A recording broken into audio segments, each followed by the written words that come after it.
누군가에게는 평생 모은 은퇴 자금이, 누군가에게는 내 집 마련의 꿈이 순식간에 증발하고 있는 현장입니다. 비트코인 8만 달러, 절대 무너지지 않을 것 같았던 그 심리적 마지노선이 단 하룻밤 만에 종이장처럼 찢겨 나갔습니다. 금과 은은 어떻습니까? 역사상 유례없는 폭락입니다. 기술적 반등이 나올 때가 됐는데? 라고 생각하며 매수 버튼을 만지작거리던 사람들의 손가락을 비웃기라도 하듯 시장은 자비 없이 내리꽂았습니다. 이건 개미들이 던지는 물량이 아닙니다. 알고리즘이 계산해서 파는 물량도 아니에요. 누군가 거대한 세력이 가격 따위는 상관없다는 듯 시장가로 자산을 집어던지고 있는 겁니다. 대체 왜일까요? 트럼프가 당선되고 장밋빛 미래만 가득할 줄 알았던 시장에 갑자기 어떤 사신이 등장한 걸까요? 오늘 우리는 그 이름 케빈 옷이라는 인물에 집중해야 합니다. 그가 연준 의장으로 지명되었다는 소식 하나에 전 세계 자산 시장이 발끈을 일으키는 이유, 그리고 앞으로 당신의 계좌에 닥칠 피해 월요일이 왜 시작에 불과한지 그 소름 끼치는 시나리오를 지금 바로 공개합니다. 이 영상을 끝까지 보지 않는다면 당신은 내일 아침 눈을 떴을 때 사라진 자산을 보며 눈물을 흘리게 될지도 모릅니다. 사건의 발단은 평화로운 금요일이었습니다. 주식시장에서 금요일 오후는 흔히 골든아워라고 불리죠. 한 주를 마무리하며 수익을 확정짓거나 다음 주를 기대하며 포지션을 정리하는 시간입니다. 그런데 이 평화로운 시간에 갑자기 속보가 뜹니다. 트럼프 차기 연준 의장으로 케빈 옷이 지명. 이 한 줄의 텍스트가 뜨자마자 시장의 반응은 기괴했습니다. 보통 연준 의장이 바뀌면 새로운 정책이 나오겠구나 하며 관망하는 게 정상입니다. 그런데 금과 은이 먼저 반응했습니다. 마치 뜨거운 프라이팬 위에 던져진 얼음 조각처럼 순식간에 녹아내리기 시작했죠. 은 가격이 하루 만에 30%가 빠지는 걸 본 적 있으십니까? 이건 시장의 변동성이 아니라 학살입니다. 비유를 들어보죠. 여러분이 아주 맛있는 뷔페에 갔습니다. 돈도 냈고 이제 막 고기를 구우려는데 갑자기 주방장이 바뀌더니 이제부터 이 식당에서는 물만 제공합니다 라고 선언한 꼴입니다. 시장 참여자들은 당황했습니다.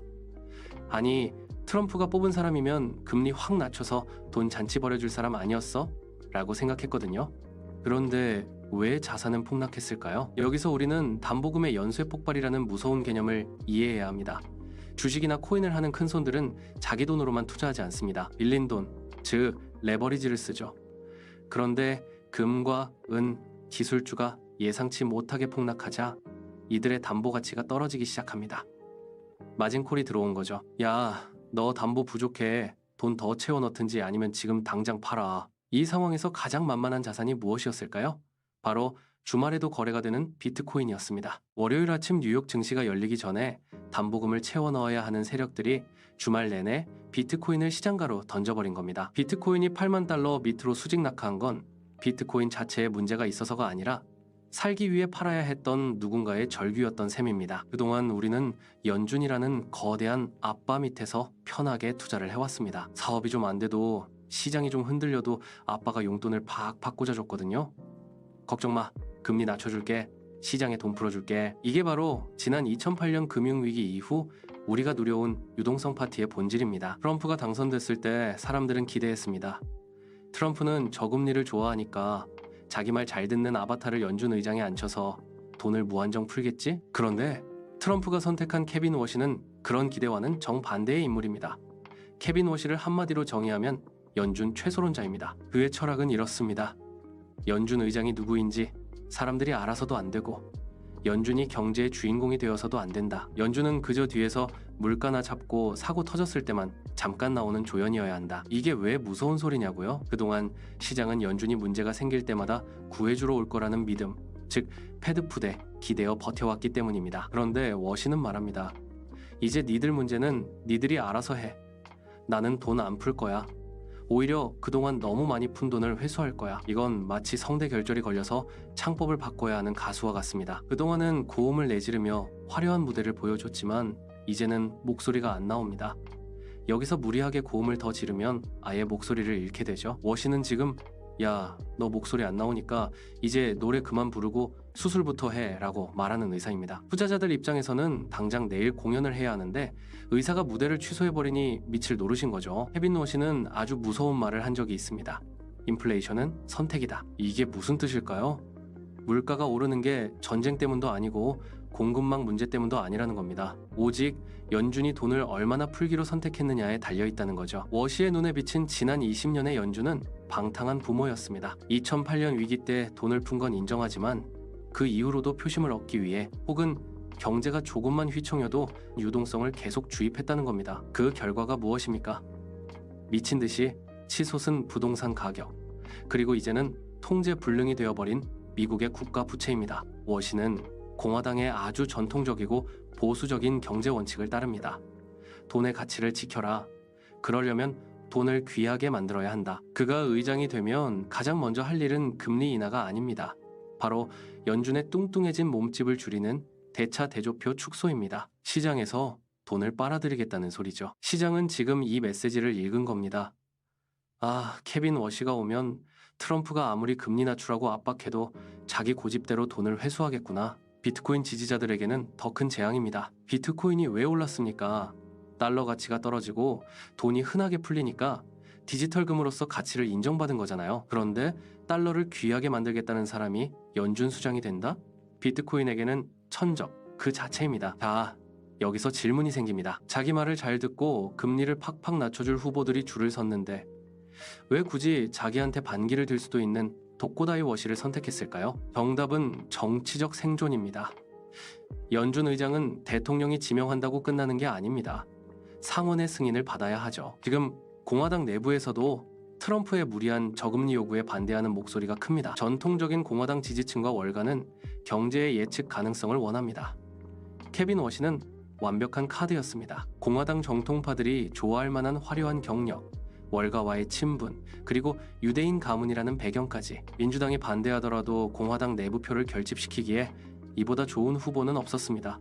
하지만 이건 트럼프에게도 도박입니다. 워시는 35 나이에 연준 이사가 됐을 때도 선배들의 의견에 당당히 반대표를 던졌던 강단 있는 인물입니다. 트럼프가 야, 금리 낮춰! 라고 전화해도 경제 원칙에 어긋납니다. 라고 전화를 끊어버릴 사람이라는 거죠.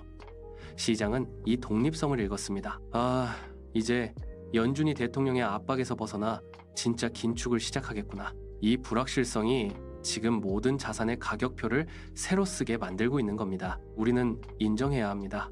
지난 3년 동안 미국 주식시장은 기대감이라는 연료로 달려왔습니다. 실적이 나빠도 괜찮아. 연준이 도와줄 거야. 물가가 올라도 괜찮아. 금방 낮아질 거야. 그런데 여기서 우리는 차가운 진실과 마주하고 있습니다. 첫째, 생산자 물가가 다시 꿈틀거리고 있습니다. 관세 폭탄이 현실화되면 소비자 물가가 낮아질 리 만무합니다. 둘째, 영내포 잔고가 바닥을 드러내고 있습니다. 시중에 더 이상 짜낼 유동성이 없다는 신호입니다. 셋째, 이 모든 문제를 해결해 줄 줄 알았던 새 연준 의장이 오히려 긴축의 화신으로 돌아왔습니다. 이제 시장에는 호재가 없습니다. 주가가 떨어진다는 뜻이 아닙니다.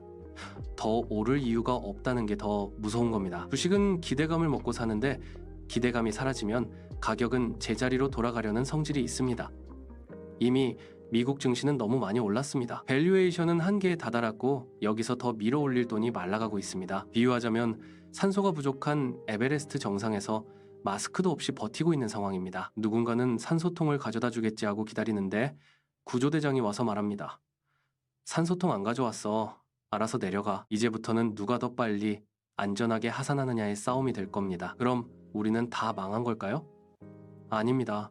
자본은 절대 멈추지 않습니다. 미국이라는 거대한 댐에서 물이 빠지기 시작하면 그 물은 어딘가로 흘러가야 합니다. 여기서 역설적이게도 한국 시장에 기회가 있을 수 있습니다. 왜일까요?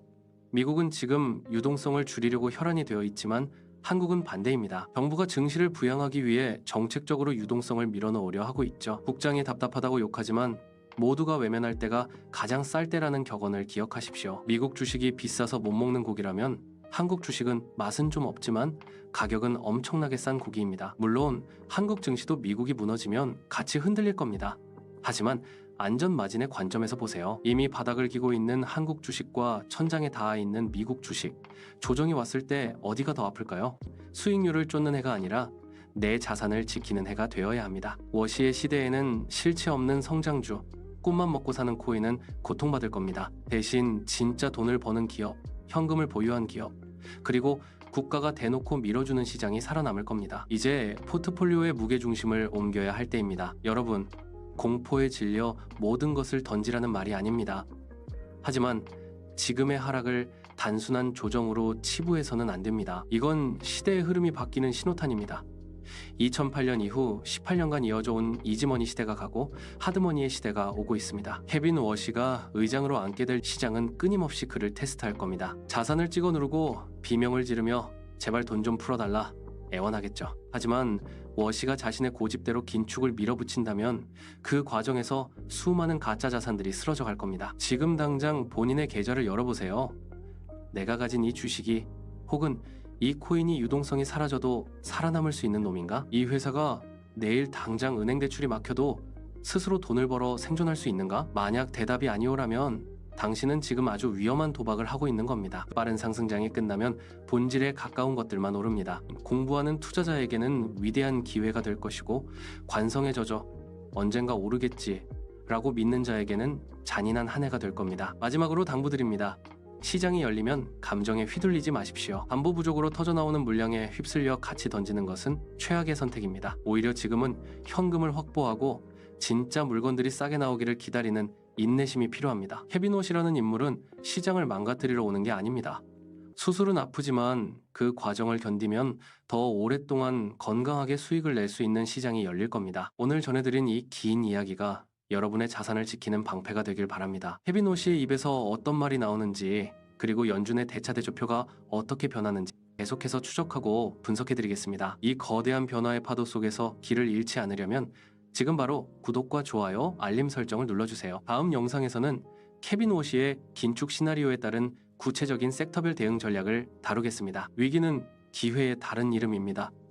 준비된 자에게만 허락되는 그 기회를 놓치지 마십시오. 시청해주셔서 감사합니다. 더 자세한 분석이 필요하시거나 특정 자산에 대한 심층 리포트를 원하시면 댓글로 남겨주세요.